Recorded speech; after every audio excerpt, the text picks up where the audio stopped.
Please like and subscribe to the Couch and the Rube YouTube channel. Also download podcast episodes wherever you get your podcasts. For sponsorship opportunities, email Jason at couchandtherube.com.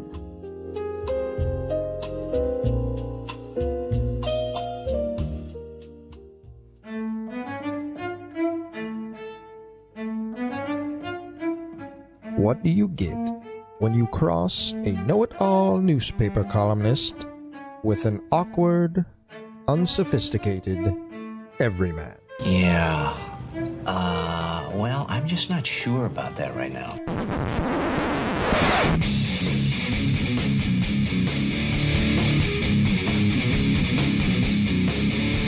Welcome to Couch and the Rube. Welcome to Couch and the Rube, our Monday show presented by our friends at Firekeepers Casino and the Firekeepers Casino and Sportsbook app. You can download the app today, enjoy their upgrades there, or just swing on down to Dacey's Taproom and Sportsbook off I-94 in Battle Creek for the in-house sportsbook experience right here in Michigan. It's unbelievable. You don't need to go to Vegas. It's better than Vegas. If you've ever been to Dacey's, you know what I'm talking about. You've got the whole casino floor at your fingertips right behind you. Or you can just have the casino at your fingertips wherever you are in the state of Michigan with the Firekeepers Casino and Sportsbook app. Jason. What? How you doing, brother?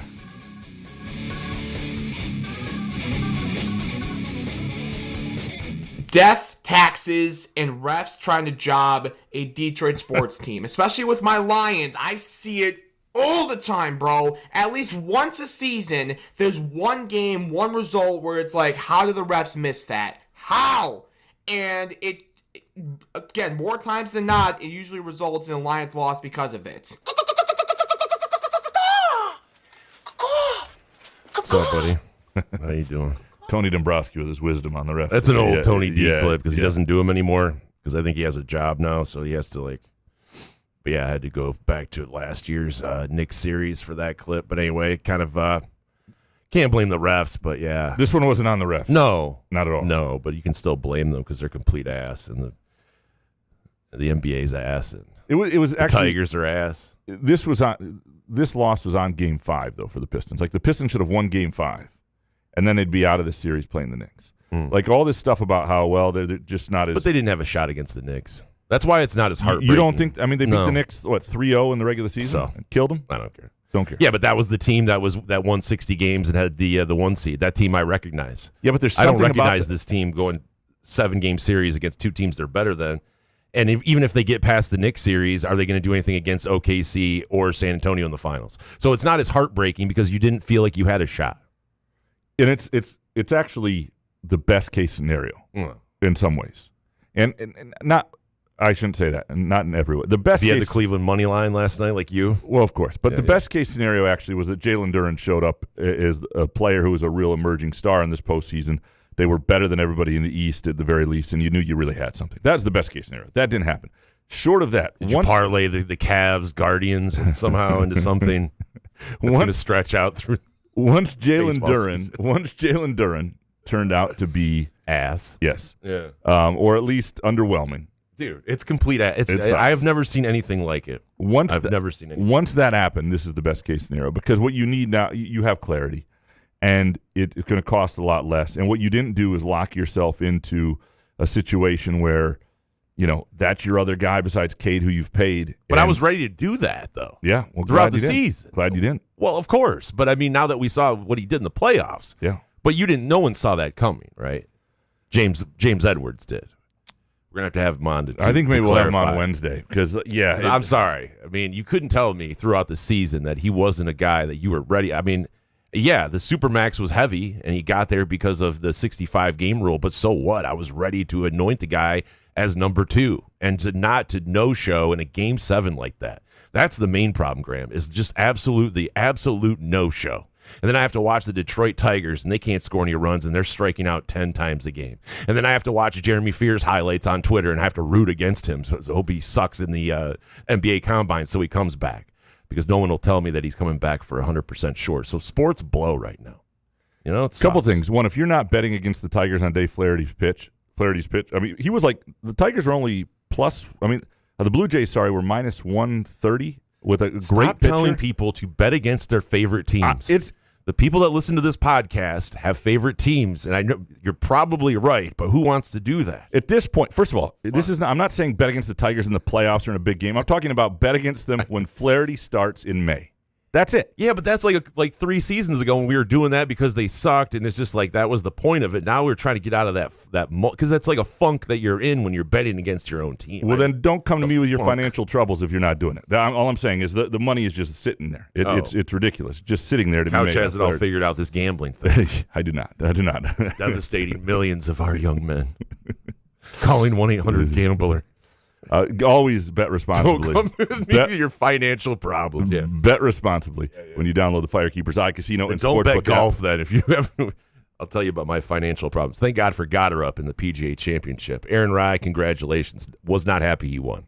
It did not help. No, it was just because I knew because he wears 2 gloves and the covers on his irons, and I knew those stories just absolutely are going to pour out now. But great guy, by the way, unbelievable guy. But I didn't have any money on him, so. Yeah, thank God for Goddard up. Saved the weekend. I stayed mostly away from the PGA, except for Smart. a couple little, and I feel great about it because I remember at one point just I had a little on Scheffler when he was like plus 350, and he was a couple back and whatever. It was. But when that didn't happen, I didn't like try. What I used to do is you get to Sunday and they're like 8 guys, and you're like, I want to have 5 of these guys. But that's one to bet though. They were all bunched up, and Yeah. a lot of guys down the leaderboard had a shot to win there. But yeah. Well, they wind up being like Super Bowl props where you just realize at the end that you have too many and you're not going to win hardly any of them, and you're like, oh my God, this is. Well, that's with with golf. You just want to keep firing at something and hope, hopefully you hit. Yeah, at some point. It's not great. No, it's not great. Well, yeah, no. Look. As we dig into our hot takes in yours, I think the Pistons one is we'll get into Jeremy Fears here shortly because I think that's important. I think there's some stuff with MSU and the Board of Trustees. What do you mean it's important? What are you talking about? Is there a possibility he could leave? Are you changing from when we spoke last Friday? Are you changing your tune at all? Your percentage-wise? What percentage did I say last week? I think you were at 85%. Yeah, I still think it's 85%. He's pro. All right. He wants to go. It's very clear. Everybody wants to be a pro. Yeah, I understand that. I get that part. He has to say that anyway. Even if he didn't want it, that would be wild if he was like, nah, I really don't care about the NBA whatsoever. I'm just saying I'm trying to read the tea leaves if he's going to come back. Jeremy Fears and MSU fans have different dreams, okay? That's what it comes down to. What? Izzo winning his second natty? I think we have the same dream. Fears' bigger dream is to play in the NBA, and if he could do that now and be a first-round pick, that should be number 2, though. Number 1 should be get Izzo his second natty. You're making money here. Again, you're making a ton of money. This is why Guskiewicz is making money. I mean, he's getting broke off another $1 million. I mean, everybody's making I'll get money. into that in a second. But this is why this is why fandom is mental illness. Like, you have to root against somebody who's a player of yours. Oh, it's not mental illness to give your president another $1 million? That's mental illness, too. I think you should pay your college president if you want to keep him more than Anton Bonke, okay? Bonke's going to earn that cash, though. What's Gussie going to do to earn that cash? Yeah, you want your leader, the guy shepherding through a difficult time. If you think he's the guy to fundraise and lead you through tough stuff, you pay him more than your freaking mid-major transfer portal center. Yes. 100 times. This is one of those situations. Dude, I'd rather have Bonkers any day. No offense to Gussie, but I hope he can do more than play center then, because that's an ass. That's. I mean, it's one of those situations where you realize how ridiculous this college basketball stuff is. It's all ridiculous. College basketball barely makes any money as it is. This isn't football. These guys don't make any money for the school. Don't listen to Couch, man. He's a bummer. With facts. I'm sorry. It's no fun, dude. I want to spend money. But to the Jeremy Fears point, like, he would love to play in the NBA now. And what he had a tweet that I thought was sort of interesting, where he just said, this was yesterday, how can people tell you what's best for you?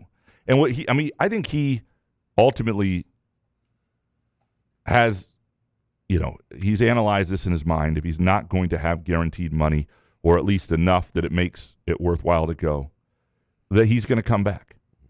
And look, I think there is something to be, you get to be a star as long as you can. I think there is value in that experience, especially if you're going to get paid just as much for it, because, if you're headed to the NBA where you may be even if you play a decade, you may be a backup point guard, your experience there, like that life, the idea of being a star, which he has been is most of his life, you may get one more chance at that. And I think there's value in that.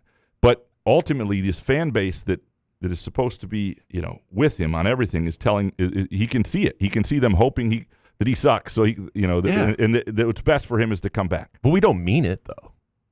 It's not like we really want him to suck. No, well, yeah, it suck in the combine, so you come back. Right. But then after this year, when you win Izzo his second natty, then when you go, like, but dude, it's self-serving. I'll drive there and we'll watch you guys. Like, but your fan, again, this is rooting for laundry because your fandom has nothing to do with Jeremy Fears. What you're rooting for is not the person, it's that the person can do something for you. Well, yeah. Isn't that's the whole bit of the whole sports universe? As long as people understand I pay money to watch you play, and I pay for these things. You get paid. I hope you help my favorite team. And then when you go to the Washington Wizards next year, I'll go, man, I hope he's doing well. Yeah, what's wrong with that? I don't understand. I mean, these crazy fans that are on Twitter, we can't make them real people and with real opinions. I ignore some of that stuff. But I have to admit to you that when I'm watching his highlights on Twitter and I scroll, I'm like, damn, I hope he sucks on those. I don't really mean it, though, but I'm just, because if he gets too much confidence, someone tells him he's going to be a top 15, top 20 pick, he's going to leave. I don't want him to do that. I'm being honest with you. I think that's I want the best for him because he's making a ton of money here at Michigan State. It's not like he's coming back and playing for free like guys used to. Well, that's the thing. So if you can have both. If this were 10 years ago, Jeremy Fears would be gone.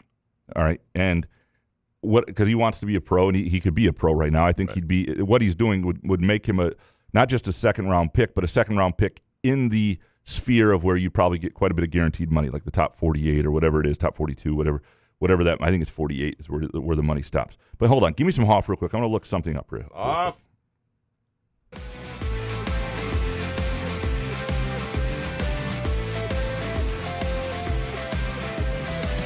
I am the passenger. People are nuts. I'm not nuts. They're nuts. All right, so here's why the first round matters.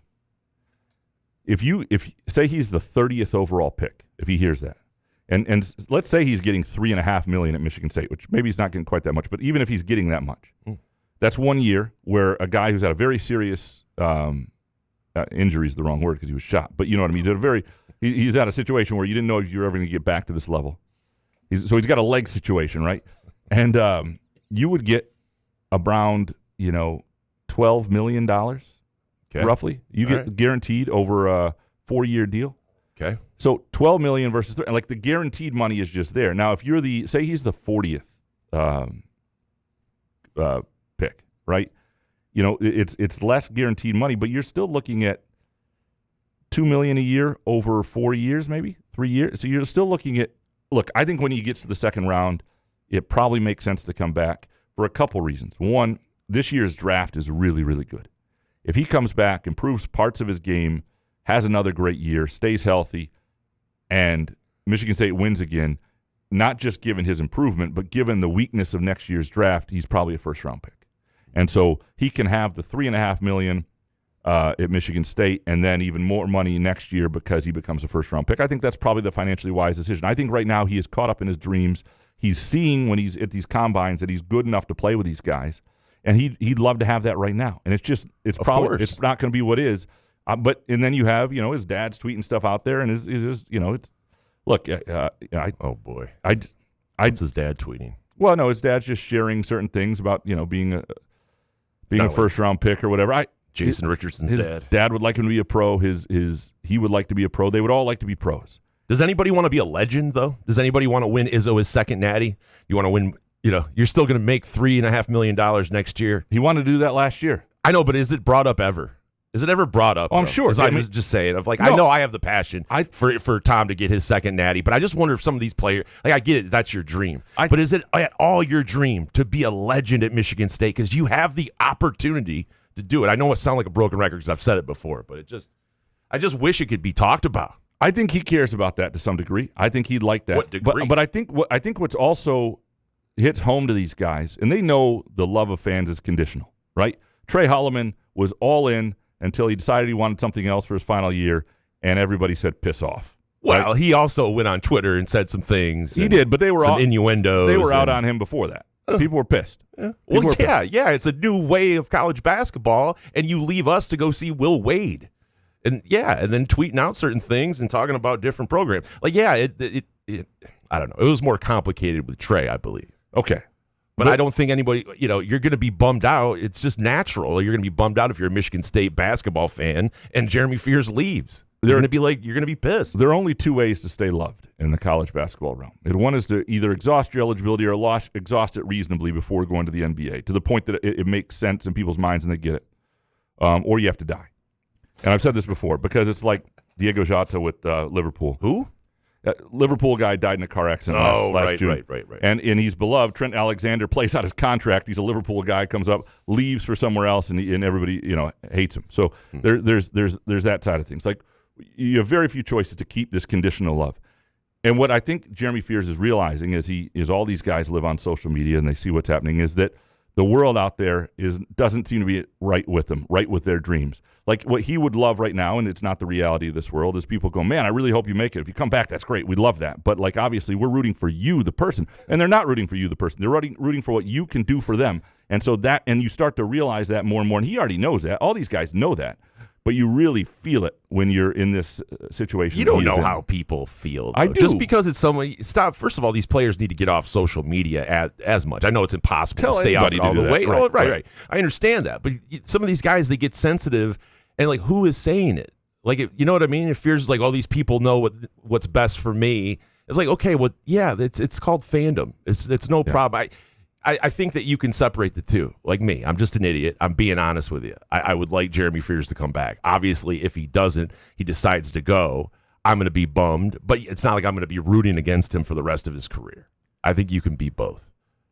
I think you're right. I'm just saying. But some of these guys are really sensitive. Well, I'm just saying, for you feel it like people are with you, and then all of a sudden it's reinforced that what they're really into is what you can do for them. But who are the people, though? The fan base. It's okay, fine. I understand that. Drives us. Look, all of this. Look, the level of basketball and college basketball is not that great. I mean, it's gotten better now that guys stick around, but we like it because of what the cultural said. This is what we like. We like college basketball, right? And so that has created a lot of money. The fans create the money. They create. Look, college tennis is like dumping programs left and right. It's every bit as high level of play relative to the pros in college tennis as it is in college basketball, or there are other college sports that are non-revs or whatever, where nobody gives a shit, right? And people care about basketball, and it's the fans who drive the sport. They drive the money. They drive whatever he's going to make at Michigan State last year. They drive the packed house at Breslin Center. They drive all of this. They drive his level of stardom. They drive how big the NBA is, the fact that all of it's driven by the fans. I'm not discounting the fans here. I'm just saying if you're an athlete right now, you sort of it feels like they're not really with you. They're with, again, what you can do for them. And that's I think, a little disheartening. And when you see it over and over and over, and everybody, it's fine to say, man, we're rooting the best for you, but like, we'd love to see you again. And it's fine to do the other way. You're being, as you said, you're being honest. Mm-hmm. And I think honesty is fine. And I think it's also fine for Jeremy Fears to be honest and be like, the reality is I want to play in the NBA. I want to be a first-round pick. I'd love to do that now. If the reality is it makes more sense financially for my future to do another year of college basketball, I will do that. And it's not just going to be about getting Izzo another natty, like that's... Is that how I sound? No, but that's how most... I'm so sorry that I want one of my favorite people, not only basketball coaches, but favorite people of all time, to get a second national championship. I'm so sorry I have that fandom. I'm sorry I can't separate that. I wish that some of the players would get excited about the possibility of winning Thomas' second natty. I don't know. My bad. Sorry.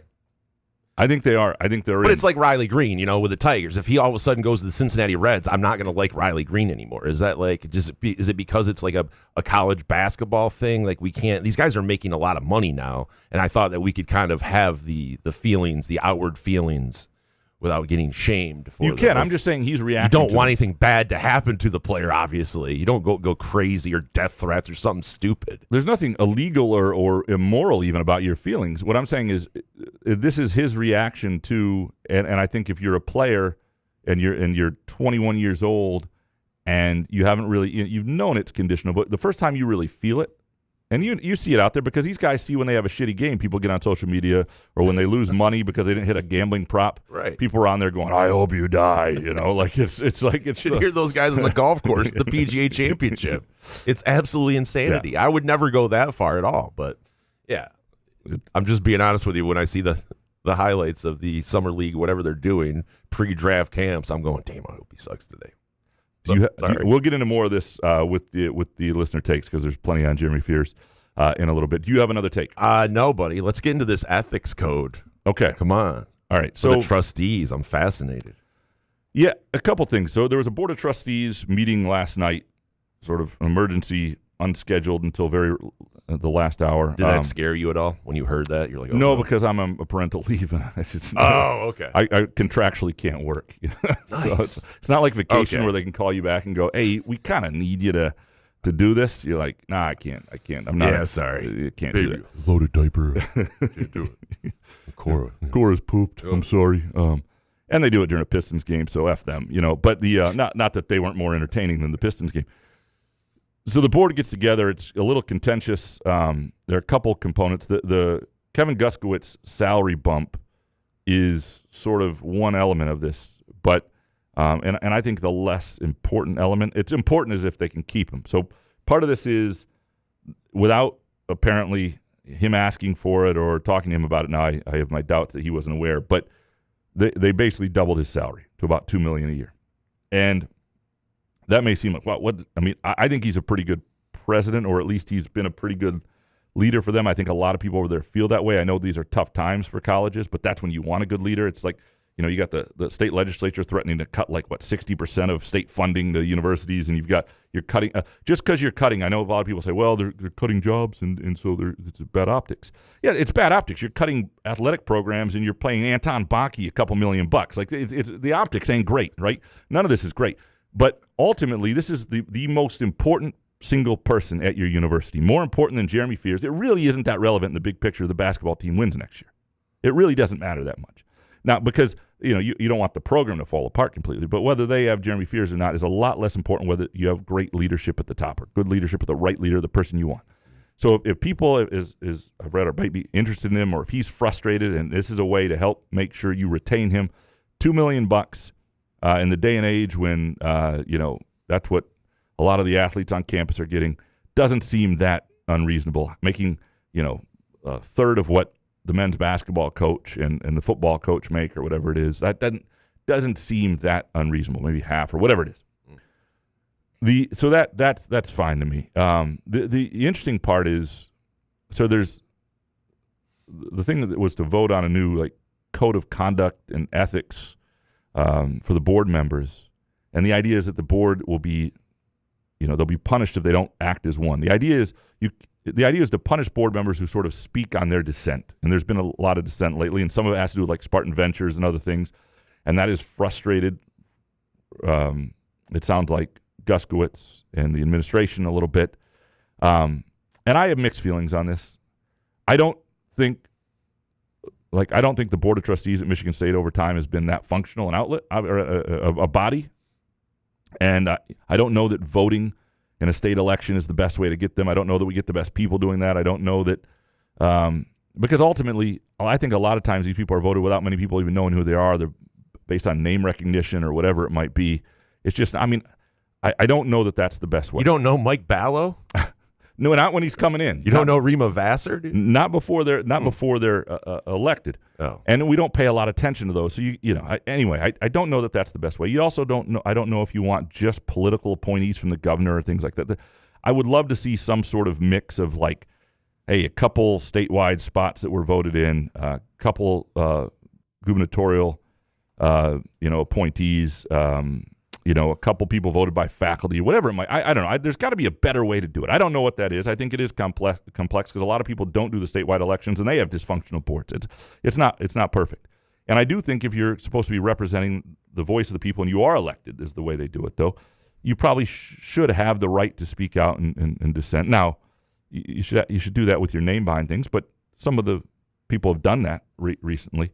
But I understand the frustration too from the administration if it feels like the board people aren't aligned and sort of rowing in the same direction as PJ Fleck would say. So I have mixed feelings about this whole deal. It seems the idea of pretty severe punishments and being able to remove people's perks and take them off boards if they don't go along with things, it seems tough. But the basic point is you can dissent until it's voted on. Once the body decides and says this is what we're doing, then we're all in this together. It's like if you work for somebody, if you're like an assistant coach and you're having disagreements about how much to play a player, or what to do or what scheme to run, and then ultimately you decide on something, you all take that, you're all behind it, right? Eventually the front-facing approach is the front-facing doctrine or whatever is agreed upon, or even if you didn't like it behind the scenes. And that's, so I got mixed feelings on this. Ultimately I'm not overly beat up about it because the board's been pretty dysfunctional the whole time I've been around, and I didn't go to Michigan State, so I don't have this sort of like, what are they doing in my school, man, feeling. But I do think Guskiewicz is pretty good. I think he's pretty sharp. And I know a lot of people who do, and a lot of donors who think he do, and a lot of people, I think he is. And it doesn't mean he's perfect, doesn't mean they couldn't find somebody else. I think he's worth keeping around. I think they're trying to take some big swings and do some interesting stuff in difficult times. Don't agree with everything entirely, but I think extended his contract too to 2031. I think it's worth trying to keep him. So that would be. But I was reading about it, like you mentioned, the ethics code is what jumped out to me for the Board of Trustees. They have to show loyalty and uphold the university's reputation. And if you don't do that, the loss of event access to me, that just jumps out. Sounds a little North Korea-like. I don't love all of it, but it's like, wait a minute. Like, if you don't want them going on podcasts and shitting on the other Board of Trustees, I can understand some of those things. But if you step out of line, if there's something that you don't agree with, you're going to have some sort of access taken away. Well, but a lot of what they do is perks. So, like, some of it's like you get to go to a bowl game, or you get to go to the NCAA. Not at Michigan State, you don't get to bowl games, but other places you get to go to bowl games, or you get to go to. You get tickets here, you get to stay in the suite, you get to do all that stuff, and like anything, free speech is absolutely there. There's also consequences for it. So if you're on the Board of Trustees and you really want to go to the game on Saturday, you better kiss some ass and not step out of line. These are unpaid positions, so people do it for the perks. And so they don't do it because they care about the university and want to see it better? At some level, I think help people? I think that's true. But I think the perk, I do wonder how many people would run if the perks didn't exist. None.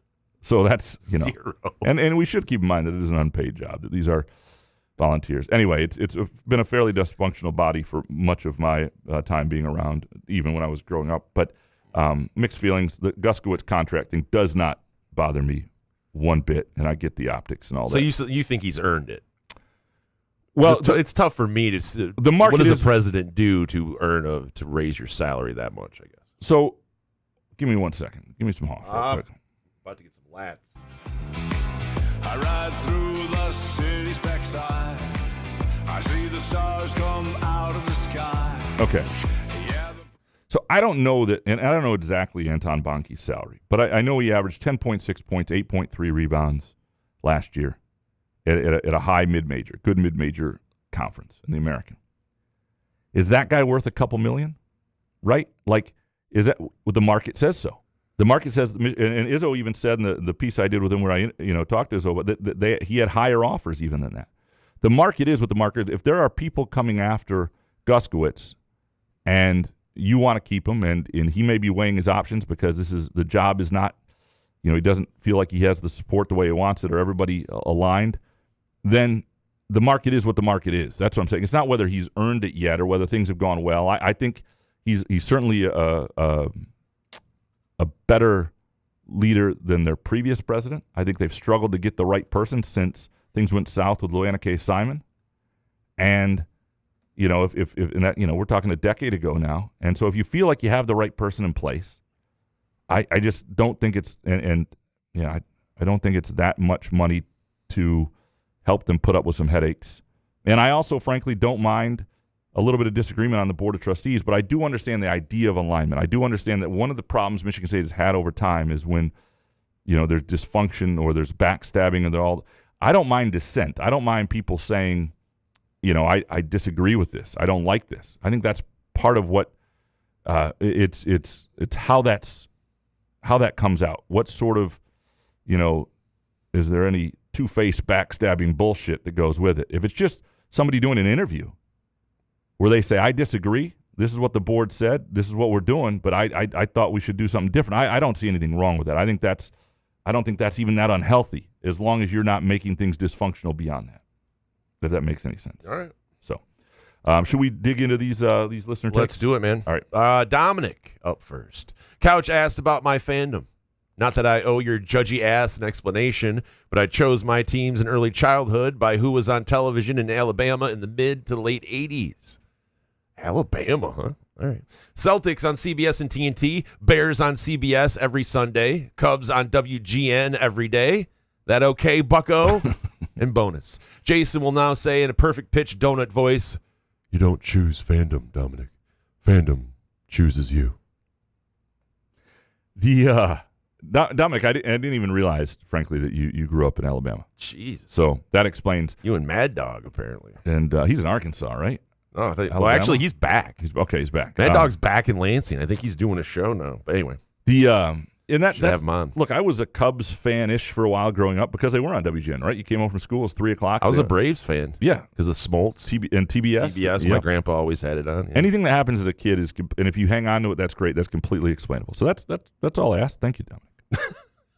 Oh, so Dominic gets a pass now? If he gets anointed, it's okay? If fandom is created as a child, it doesn't have to be reasonable. And frankly, it doesn't have to be reasonable anywhere. It should be pure. And I'm not gatekeeping. I'm just saying do actually enjoy fandom. And if you are able to choose to be a fan of something as a 30-year-old and have that actually become an emotional connection without moving to a place, without having a connection elsewhere, or without anything, just by total choice, this is what I'm going to do, and that works for you, more power to you. I didn't know the human brain could do that, but you have powers that I don't have, and I respect it.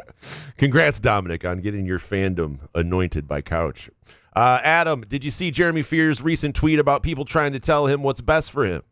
Very ambiguous. Do you think he's playing up to the possibility of going to the NBA to get more money from MSU, or actually not wanting to come back to college ball? And from Alex from Ada, why hasn't Jeremy Fears taken himself out of the draft? Is it possible he's stir crazy and over being in college, ready to move on, even if he goes second round? I love East Lansing, but I graduated a year early because I was eager to move on after 3 years. Yeah, I mean, he may the same comparison, Adam. Well, but he may. Fears. He may. I mean, he has done last year. Star player on campus. He was the everything for them. I mean, he was the high usage guy, the guy who played the most minutes. He got to be the star. He carried them a lot of times. Does he want to do that again? Now, is it with a little different team, and there are things he can improve on? And I think for him, like, if this draft wasn't so good and next year's draft supposedly so weak, if it was reversed, you may say, well, it depends how much you can improve. But I think even without improving, I think the same Jeremy Fears goes higher a year from now. Some people say, well, you're older, that they want younger in the NBA. That doesn't help you.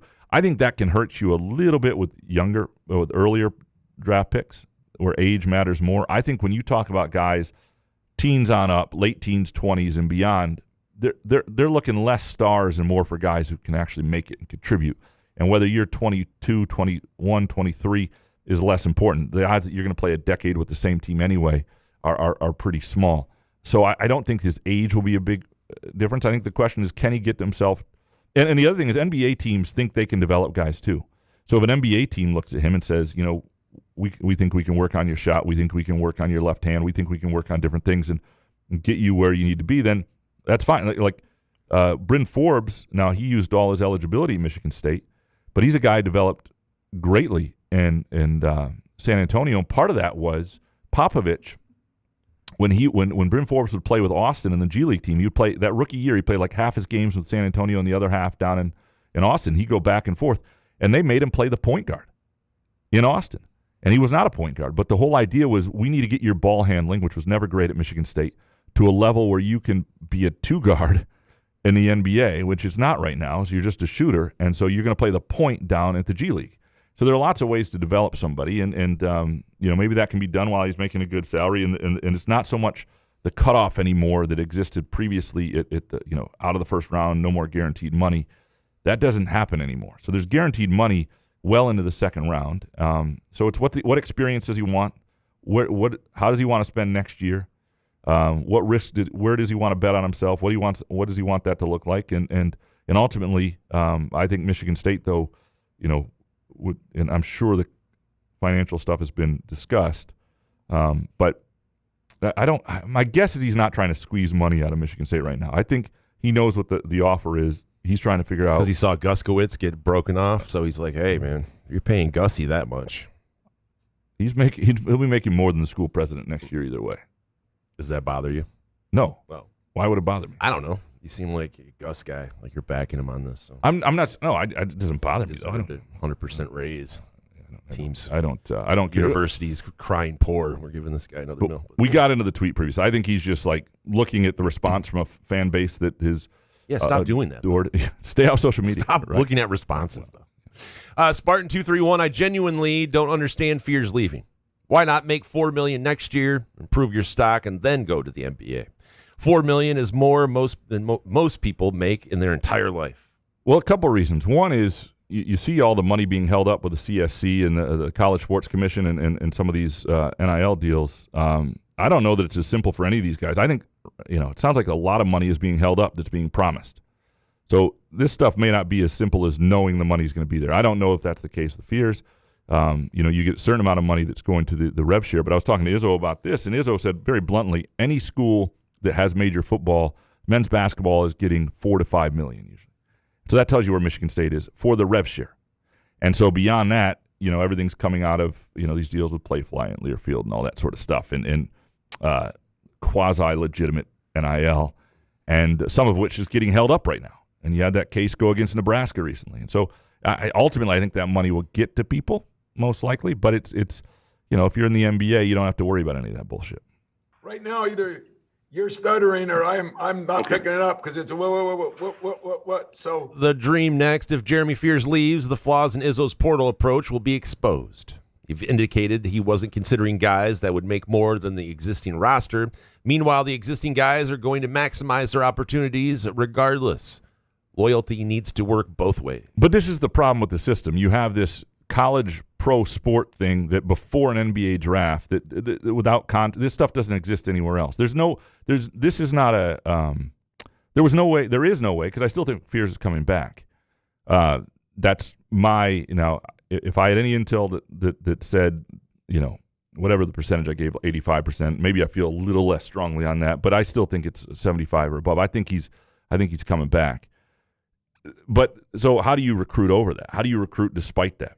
This is the reality of it. Sometimes you get bit by it. And if you've got players who are sort of fringe pros, Michigan State has a number of guys who have a chance maybe to be pros and maybe not. And Fears is at the top of that list. And so I don't know that this is I don't know what else he was supposed to do in this situation. There are going to be years and there are going to be other teams too where you lose a guy late and there's nothing you can really do about it.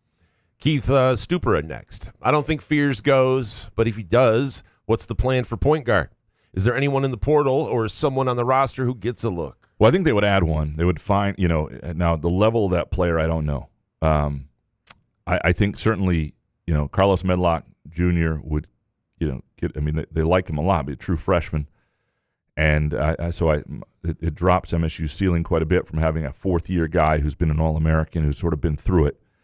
Can they get who else on the roster would play that? I think Jervis probably would play some backup at that. I think they would go get one though. I just don't know what level would be out there. There would be some money available though, right? And now again, it's got to go through some sort of semi-legitimate crud. And I'm just poking fun at that because none of this is legit. The idea that these contracts are legitimate is ridiculous. And I don't really care that they're legitimate, but it is what it is.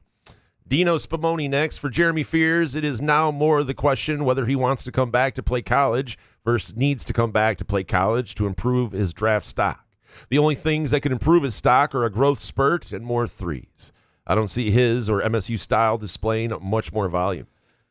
I think we've seen his three-point shooting improve. I think he can become a more consistent three-point shooter, which would help to some degree. I think defensively he is somebody who could be better and more consistent. I think the one thing that's happened with Fears that was interesting last year is because he was coming back from being shot and having he's got a rod in his leg and it's not trying to be the athlete he once was. I thought last year a big part of the step he took was not only the maturity and of becoming a point guard, but at the level he did. But it was part of that was regaining some athleticism I didn't know that would come back. So is there more to even come back?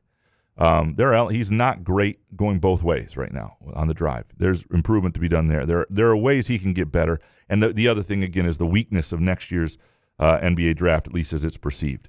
And so, but you're right. It ultimately comes back to where do you want to be? I mean, Jeremy Fears is a guy who's, he's good enough. The worst case scenario, if he's healthy, is he'd be a really good player in Europe, even if it doesn't work out in the NBA. Not everybody has that. Like, he's going to make money. And he's made money already. And so the question is, does he want to do another year at Michigan State? What experience does he want? And I think what he wants to do is be in the NBA, but you have to weigh, what you're potentially giving up. The NBA's overrated, though, right? It doesn't look fun. There are elements. I'd rather come back to college. It's got to be fun in college, especially making that kind of money. Yeah. Sparty Barb, Jeremy Fears owes it to Tom Izzo to come back for one more year. Izzo stood by him through the media scrutiny over his foul baiting antics and supported him fully after the shooting. Now it's Jeremy's turn to return the loyalty. Go green. And bonus, congrats to Kate Stewart Barnett for her third Big Ten title in the 3,000-meter steeplechase.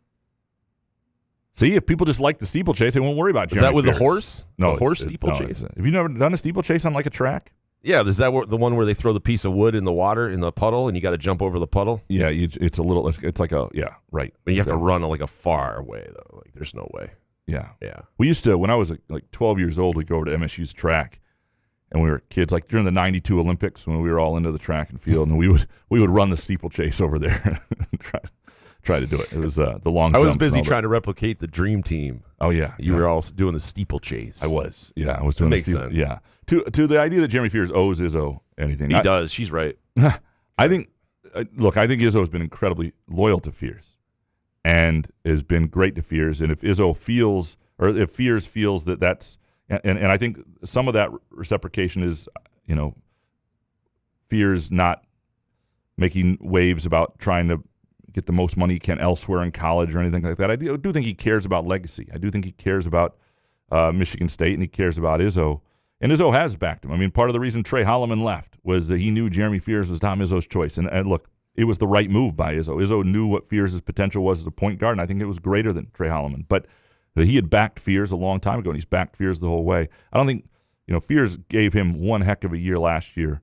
I don't think he owes him anything beyond that, other than being upfront with how he feels and having the best career he can. And he doesn't owe him anything. If he feels like that himself, that's fine. But he doesn't. The American way, except America has gotten soft. Kurt Wisniewski next. Very glad the Pistons lost so we can watch the real NBA final. OKC versus San Antonio. Detroit professional sports will never have nice things. It seems that way. Yeah, except there are some, it's better now than it was 5 years ago, right? Oh, okay. So there's that. Hey, it's better than when we had 9/11 happen. Well, yeah, but Jesus. Hey, it's better than having cancer. Well, hey, don't have AIDS. Point being, we're going into this Lions season with they're hoping for a Super Bowl, not just make the playoffs or win 6 games or surprise people. 5 years ago, he says. Yeah, that's the true. Pistons they're hoping to make a big move, so they're a real player next year. One big move away. I don't know the Tigers. Devin Booker, yeah. The Tigers, but it's better than it was a few years ago. The Tigers are frustrating, but it's injuries. When we get those guys back, we're going to score 3 runs a game. Something like that. Come on. Andrew Gauthier, if the Pistons stand pat like all other Detroit franchises do in the offseason, instead of making a splash move, I may need to boycott them next year. This team could be great if Trajan Langdon plays it right.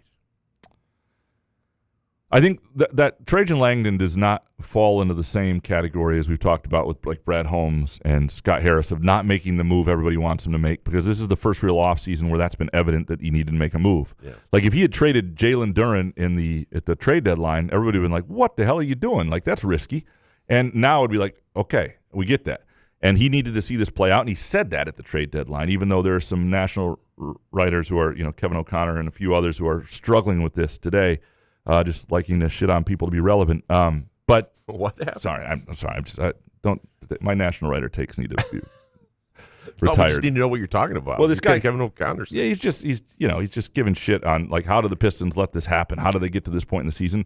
Because they were Trajan Langdon was very blunt that he wanted to evaluate this team. This team won 60 games in the regular season. Let's see if it's also a 60-win type team in the playoffs. It was not, and we now know that. But I don't think Trajan Langdon knew that. I think this team earned the right to see where they are. Now, you can't waste years with Cade Cunningham. Like, you got to make a move now, and and try and do something. But I don't think they will stand pat. I think it's very evident that they've got to make some moves. Salisbury next. The Pistons will say they are too close and not do anything of note this offseason. And bonus, if Fears doesn't come back, that's 3 to 4 less wins. At least. Yeah, I mean, it's a different For team. the whole season? Yeah, it's different. 3 or 4 less wins without Fears? That's it? Well, I mean, they're probably still Is Denim Wojcik coming back that I don't know about? Or what are we talking about? What? Only 3 to 4 less wins? I don't know. Yeah, it's probably more than that. It may be just that in the regular season, and maybe more than that, but it definitely would change their ceiling most likely, unless Carlos Medlock was like lightning in a bottle. Look, that stuff happens. Wagler at Illinois last year was like not starting, or he played like 12 minutes as late as Thanksgiving a game. He was a 3-star recruit, and now he's going to be like the number 6 pick in the draft. And so sometimes guys are more ready than you think. But yeah, from the outside, you're right. It would be trouble. Max Spade, the Pistons are a try-hard team. The Lions are grit. But in the playoffs, everyone is trying hard and gritty. In the playoffs, talent wins. There's something to that. I mean, it's a core foundation, man. It's because it's matchups and adjustments, and everybody's trying hard, right? And so it's just. Hey, those guys never give up, man. Although it's such a I understand it was an embarrassing game for the Pistons in Game 7, but Game 6 was embarrassing for the Cavs. Like, how does either of those things happen? I don't really understand it. So you would say Game 6 and Game 7 are equally embarrassing for both teams? I think closeout games where it looks like the other team has more purpose than you are problems. And Game 6 was a closeout game for the Cavs where the Pistons had a lot more purpose. And I understand the back's against the wall, but that shouldn't look like that. No. Moneybag went to Game 7. Atmosphere was meh at best from the start. Even before the score got out of hand, the way the NBA plays felt like a joke. There's more intensity on the floor in October exhibitions at Breslin.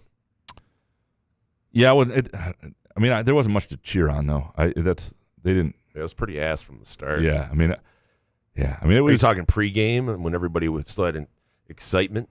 Yeah, it's just not a great. I don't know. I don't think it's a great venue, number one. But I also think that you have to. That was one of the. It was a hard game even to watch at home. It was dispiriting. Yeah.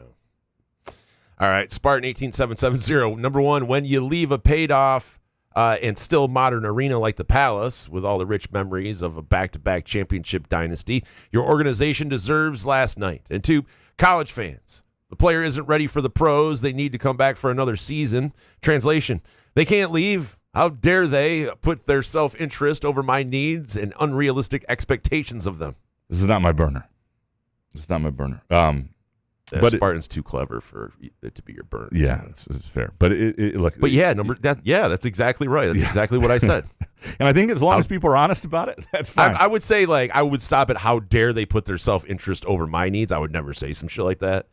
But yeah, I'm gonna be honest with you. Yeah. Bummed me out. The Palace also was a better arena. It just was. I miss the Palace so much. And it's too bad. And it's very hard to do. We had to be downtown. My buddy Larry Marasco is he's a big hockey guy. He's an Islander season ticket holder. How is Larry? Larry's good. Good. And he would go to he goes to different arenas and he'll tell you well, this is built for hockey, this is built for basketball, this is where the mistake was. It's so hard to do both. It's so hard to have an arena that really is good for both. Does Larry do that every time you're at an arena? I mean, that might get old. A little bit, yeah, sure. Oh, okay. But anyway, it's very clear that LCA was built for hockey. And I don't know what it is as a hockey environment, but it's not great for basketball. There's too much room behind it's just not great. And the Palace was great, and it's too bad. And at this point, they're not going to. The Palace is torn down, so there's no fixing resurrect it. There's no fixing it. Is that parking lot still available? Yeah, do whatever you got to. Yeah, put it up like a Gus Macker. Of course. Yeah, do it. Let's take a really quick break, and we come back. Many more of your takes. Couch in the Rube, our Monday show, presented by our friends at Firekeepers and the Firekeepers Casino and Sportsbook app. Where else can you cheer on your team? Enjoy a mouth-watering burger or savory sushi? Sip on handcrafted cocktails or one of 46 beers on tap. Take your game day or date night to Cask & Company Kitchen Bar or Front 43 Neighborhood Pub near Frandor. 2 amazing places with one awesome blended modern American Asian menu. Catch the game on one of 30 60-inch TVs or stop in for the all-you-can-eat lunch buffet. Enjoy happy hour or elevate your night out at Cask & Company or Front 43 on East Saginaw in Lansing. Firekeepers Online Casino and Sportsbook is the site to play from your phone, tablet, or laptop. Get in on all the football action with pre- and in-game wagering. There's showdowns every week in football that you can't miss, plus the college and pro hoops are red hot and the pucks are cool. Get your first casino deposit and sports wager matched up to $500 each. Terms and conditions apply. Must be 21 or older and located in Michigan. Gambling problem? Call the Michigan Problem Gambling Helpline at 1-800-270-7117.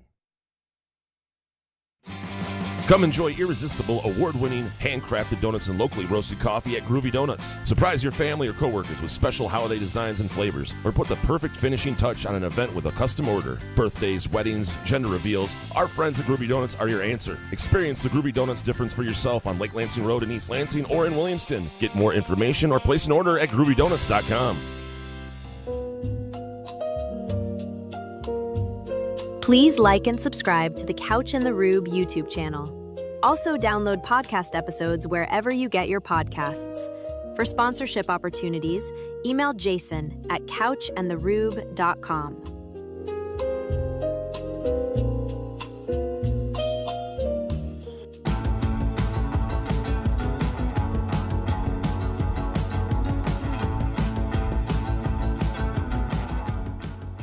Couch in the Rube, our Monday show presented by our friends at Firekeepers Casino and Firekeepers Casino and Sportsbook app.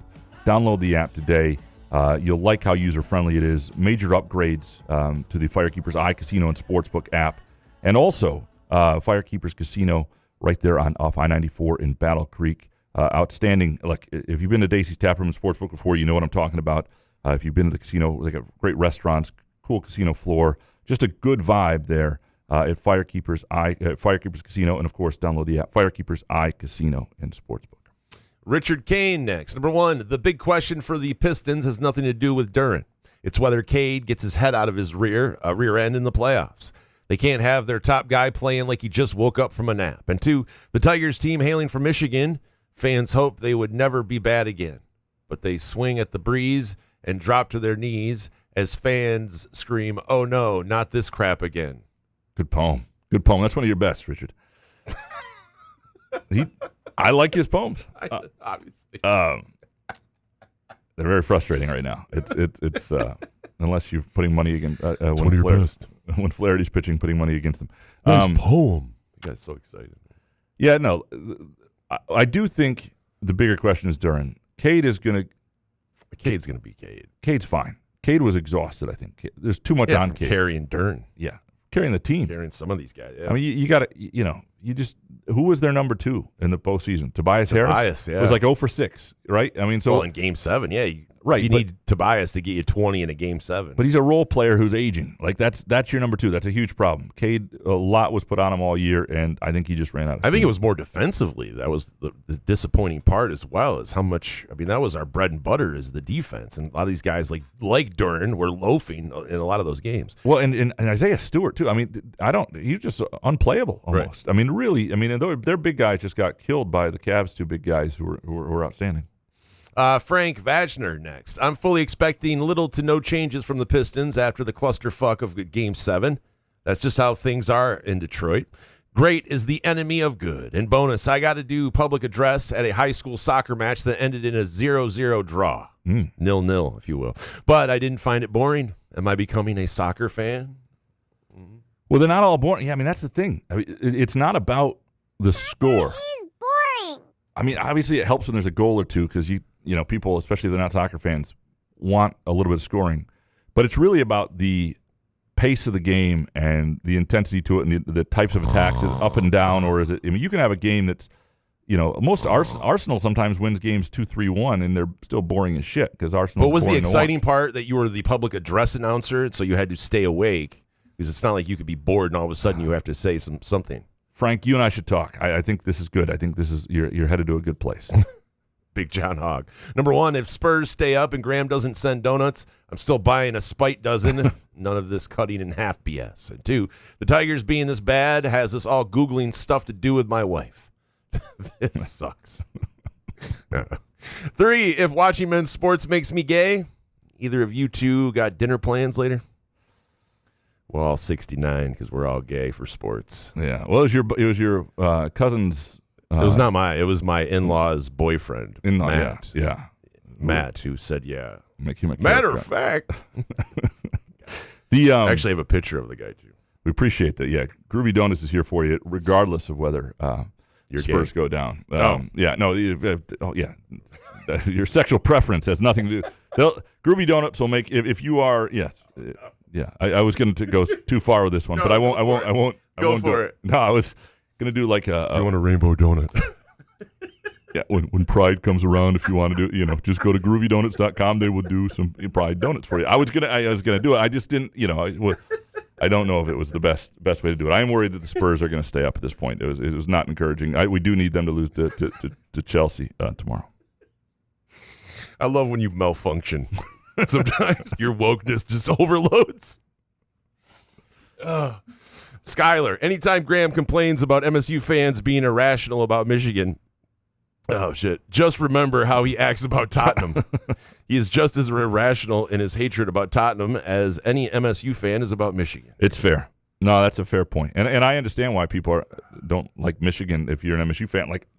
You do? Well, the behavior's in front of me all the time. Yeah, absolutely. I mean, I interact I just with want the same both people. teams to play well. That's not what I say. Not you. No, sorry. That was... This is you, if you don't remember.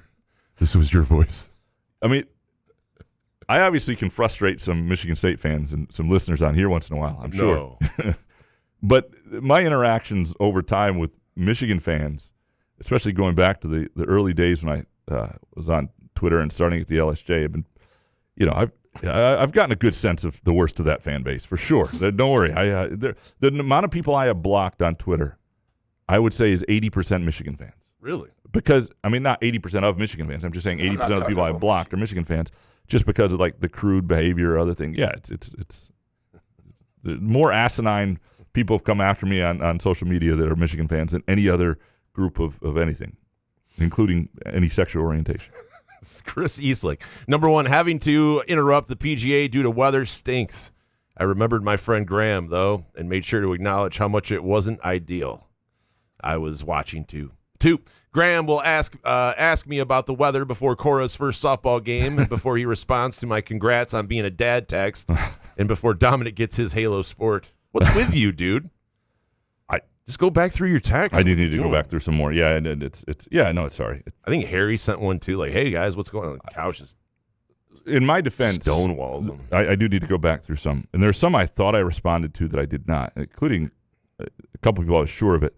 When we were in the hospital for like 5 days after she was born, and which is longer than sounds like a lot of time to text people, though. You would think, except doctors and nurses were coming in and different, constantly. So you'd be in the middle of doing something like that, or sending, my mother would text and say, hey, can you send pictures to so-and-so? And you'd be, oh, yeah. And you'd be in the middle of that and not yet sending, but crafting a text or whatever, finding the photos to send, to an aunt or an uncle or whatever it might be.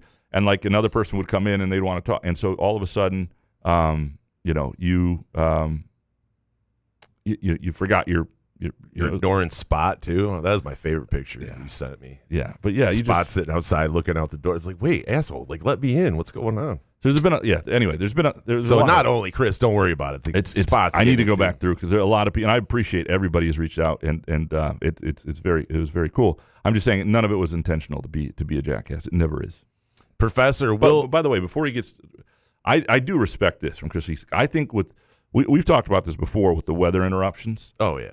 The idea, people get that you have to do it. If you can meet them where they are, and you mean people understand? Is that what you're saying? When they see the weather guy pop up, they have an understanding of it's. They don't want you to be giddy if you're the weather guy. They don't want to be like, this is my moment. We're interrupting the NBA Finals, and I'm going to tell you about the storm that's coming through.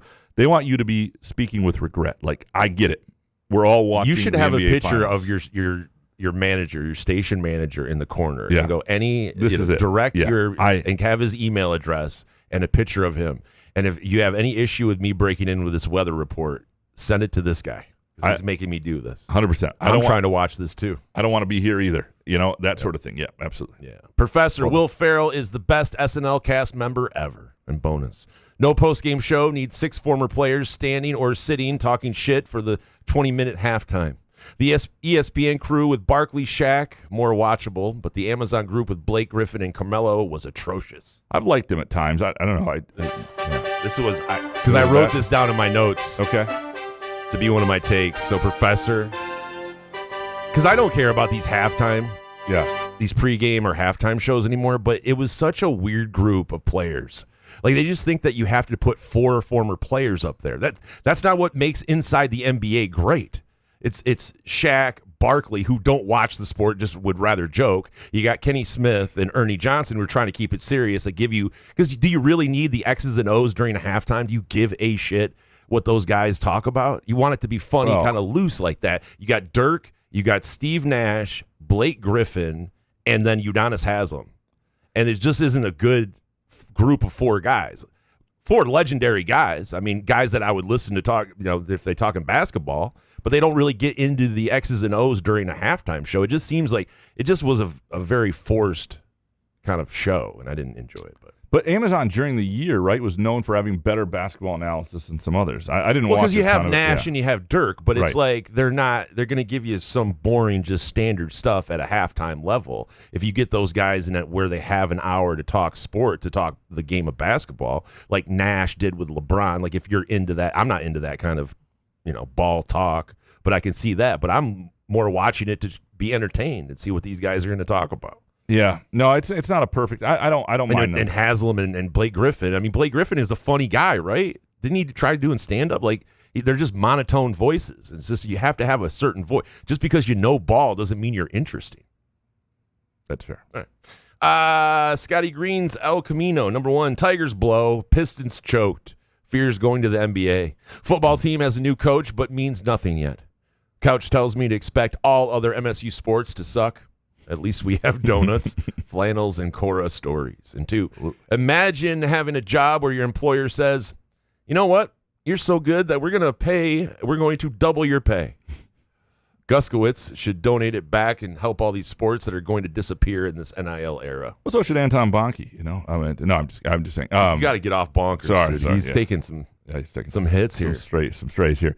A couple things. You also have, things like, $50 in free bets when you bet $10 at the Firekeepers Eye Casino and Sportsbook app. There are other positives in life. So another reason to download the Firekeepers Eye Casino and Sportsbook app. Can you imagine, though, if Guskiewicz did that? Was like, listen, I'm going to take this $1 million, and I'm going to give it to the tennis program. Boom. Legend. Right? Pays for 1 year. Well, whatever. But still, you're giving, you know what? Seriously, let me just donate this $1 million into the program. Like, that would, the morale that would build. Like, Yeah, there'll probably be some academic I love donating other people's money, though. It's fun. It's the best, right? And it's not yours. What you would do with it. Yeah. If you're like, hey, Rube, you got to donate $1 million. Like, no, what are you talking about? I often think about that. Like if I hit it big with the lottery or something, all the things I'd spend on or all the causes I would have and the owning newspapers and saving the Lansing Promise. Yeah. And then I think about the conversation I'd have with my wife if we were giving most of it away. And she'd be like, what the hell are you talking about? Oh, you'd still have a wife if you won millions?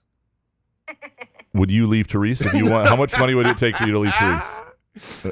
There's not enough money. That's what I'm saying. No. First of all, not at all. Yeah. I mean, it would be a joint winnings. We would. Well, that's nice of you. Yeah. And there are I don't know that it would do that much for my chins plural. Like I would still look the way I look. That Ozempic, you can get a surgeon on that. Yeah. You become a whole new person. I don't. I mean, I'm very happy in my millionaire life. couch. Very happy. Wild. Yeah. David Jackson, the MSU Board of Trustees doubling the salary of the president simply because some trustees were dicks to the president is the most Board of Trustees thing I can imagine. Can we have these clowns not be elected? A nonpartisan panel from the state Senate can do better. I recognize the irony of me disliking elected boards, as I used to always vote for the Communist Party candidate on the Michigan trustees ballot. You too? And from Alex and Ada. All of these moves by the Board of Trustees are super sketchy. And then President Gus gets his salary doubled on rumors other universities want him. Yeah, sure. Just like LSU totally wanted Mel Tucker. If they're scared, we don't have enough time for all of that. We don't, unfortunately. I think if they're scared, they're going to lose them. I just don't think it's that much money. I mean, it's granted, it's $1 million, and I'm not saying it's not something. I like when a president gets his salary doubled. It's not that much money, but you give $1 million to a guy from Charlotte. But his salary being doubled, the most important person for the university being doubled is still making basically like 5 times less than Mel Tucker was making at the end, which is ridiculous. Right. I mean, it's like, the whole thing is just a little out of whack. Look, there are things with this situation that are a little.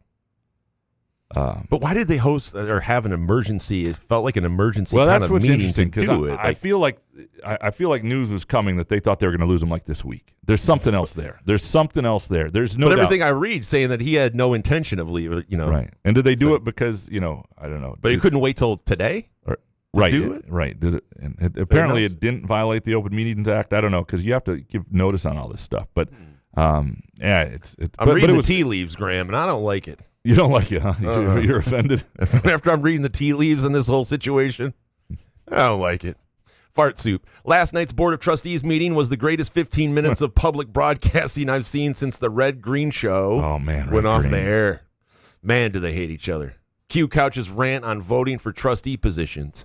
But seriously, those MFers do not like each other. You missed the John Mangopoulos era of public television. Yeah, that was the best. No one messed with Mango. No, absolutely. My buddy and I once called into his show. No way. And then he actually called us back. We were like, oh, shit. We don't know what we're talking about. We're going to just keep our mouths shut. Oh, yeah. We were like 16 years old. It was like, that was stupid. Mango. Yeah, that was next level. That was stupid.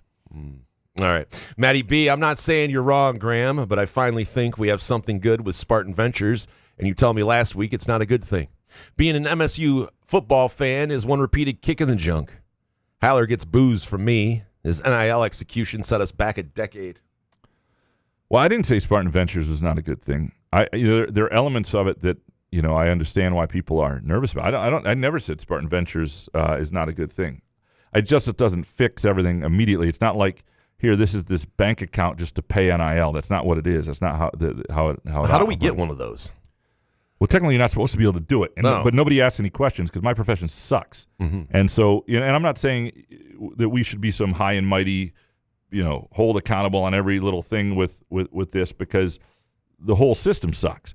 But ultimately, if the rules are the rules, and we're not even asking the question, like nobody's asking the question when somebody's like, "Yeah, our roster is a $40 million roster." Well, you got, if you're a football roster and you've got $15 million from your rev share, that's $25 more million. And I don't see national commercials going around with your players. So where's the other 25? How legitimate is it? And where does it come from? That should be a question that's asked everywhere. And they can say, well, it's not really legit. And that's fine too, because that's the honest truth. But that question should be asked. Alan Pearlstein, I hate watching my team's bigs, watching the other team's bigs pull down double-digit offensive rebounds. I wonder if their close-up view of the Cavaliers' board bullying was more frustrating to watch than mine. And it should be. It was a tough game. It was a tough watch. It was a frustrating watch. I was watching with a couple other guys, and those who were at the other house did not make it through the end of the game. It was like, all right, what do we? I went to bed at the end of third quarter. Yeah. What are we staying up for this?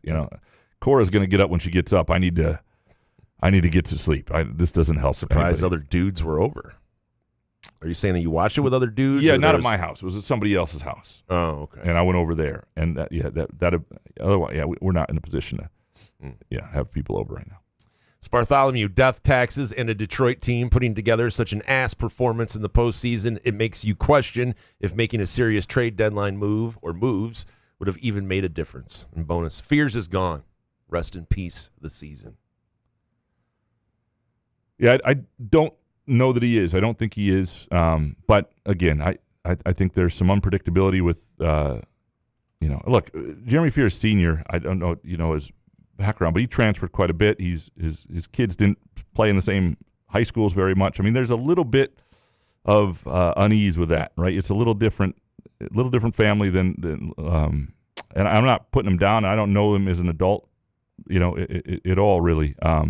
I covered him when he was a freshman in college, which was like 2005. But I would guess he's coming back. I think Jeremy Fears Jr. is his own man. I think and this isn't about like what's best for Michigan State. I think what's probably best for him at the end of the day is to be in next year's NBA draft, and that's why he'll come back. Pat Fitz didn't know next. If Fears declares for the draft in the middle of the 4-game series against the Guardians, then I will strongly consider becoming Amish. Oh, boy. Yeah, well. That's a threat, though, to become Amish. Well, the Amish are doing more with technology now. You know, they rent buses. I was watching Wojo's tweet. This trainer, he was asking about this the other day on social media because he saw a bunch of Amish in a bus, and they rent buses. You know, they can do more. So it might not be the. So is that like the new Amish? I just think they can't own the cars themselves, but they can like rent. They can't drive them. I don't know what the fuck I'm talking about. I apologize. You and Woj both, apparently. Yeah. Tigers fan 63, number one, how important is it that the Board of Trustees gave President Kevin Guskiewicz a raise and contract extension? And 2, if Fears stays in the draft, should MSU fans just hibernate until the 2027 football season? Here's where I think the Guskiewicz raise and contract extension is important. It means, and that part of things was like 6-1, I think the vote was, or whatever, 6-1 to 1 or something. And like to me, it says that the trustees overwhelmingly are happy and want him to be the president, which isn't always the case at Michigan State, and that they trust his leadership. Now, they may not be happy with every element of it, but so I think that was a decent component of it. If Fears goes in the draft, it still could be an interesting season. It's just a different season. You got to hope you strike gold with a freshman, or you figure it out some other way at point guard. Mike Patterson next. For a non-Pistons take, what do you think of the new rock version of the 1-800-CARS-for-Kids grant? I have not heard it, but I am thrilled at 1-800. Oh, God. 1-877-CARS-for-Kids. K-A-R-S. I'm so happy they're getting in trouble, and they're basically going to be gone. I mean, it's... You mean the kids in this commercial? No, the Cars for Kids organization. I'm not mad at the kids. What are they getting in trouble for? It was what they were giving money to, or what they were promising. I don't. It was in California. Basically, they got like an Eric Poe situation.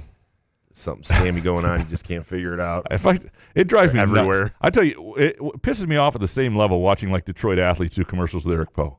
It's just ridiculous. Really, and they're terrible commercials. By the way, they make the athlete look like a complete penis. Yeah, like Torque. Torque looks like a complete like Scooble does. You can't underestimate the heart of a champ. Like, what the fuck? It's just like, how much money do you need where you got to sit across from Eric Poe and fist bump that asshole? I don't get it. He's a car insurance guy, dude. You don't want to hang with those dudes. Those dudes aren't cool. It's not even that. It's if he was a regular car insurance guy. But the general. Really I'll hang with the general, dude. It's a low-rated company that is reportedly scammed people. Reportedly, allegedly, it is anyway. Come on, Eric. We're going to be doing Cure car auto insurance commercials here. Kevin from Rochester Hills. Number 1, the Tigers season is over. 2, the Pistons are not built for the playoffs. And 3, golf does not have a dominant player. Oh, that's just ridiculous, sir. What Scotty Scheffler is a dominant player. He's dominant. He did not win. Aaron Rye did win that tournament, but the Tigers season, I wouldn't say it's over yet, but no, it's because our division sucks. Yes, right. There is a point. Like, here's a question for you: at what point is, even in this awful division, and we saw that the Tigers blow a huge lead, but we did, yes, last year. So at what point Couch benefited from that? Why don't you just become a Cleveland fan? Because I'm not. You have to be. You're true to yourself. So right now, the Tigers are 5.5. I mean, they're playing horribly. They've 2 of their last 10. They're 20-27, and yet they're only 5.5 back. I mean, the Guardians. This would be interesting if the Guardians come to town and sweep the Tigers. I believe it's in Detroit, right? And then they're 8.5 back, and they're 10 below 500. I love your hypotheticals. I'm sorry. Let's just move on. Yeah, the season's not over. And Jonathan Smith's burner, number 1, Bryson DeChambeau is ass. That's all. And 2, Aaron Rye played one of the best final rounds in a major I've ever watched. 5 under, and Aronimik is unreal. Kid's a stick. Yeah, he earned it. Absolutely. That was an impressive final round. I enjoyed the final round. I loved all those guys, even though Ludwig Abear. By the way, I am off of Sepp Straka for the foreseeable future. I am just saying, there's certain guys. I love you, Seppi, but my God, man, I cannot bet on Sepp Straka anymore. Does Norm agree? Norm has to agree. I'm the one that feeds him. So if he wants to get food elsewhere, we're off Sepp Straka. More Chris Gotterup. And DeChambeau, it really is. It's going to be interesting to see what he does. I know that he thinks that he can just rely on the YouTube solely, but I think that, the PGA Tour needs that guy back. But Thomas Zambiasi, MLB clubs need to stop phasing adjustable hats with the buckle and strap, the dad hat style, I guess, out of their team stores. They're classic, hold up the best for daily use, and are a lot more reliable and customizable than the Velcro version. I love this random thing. It's like you just had a moment. You're like, this Velcro thing sucks.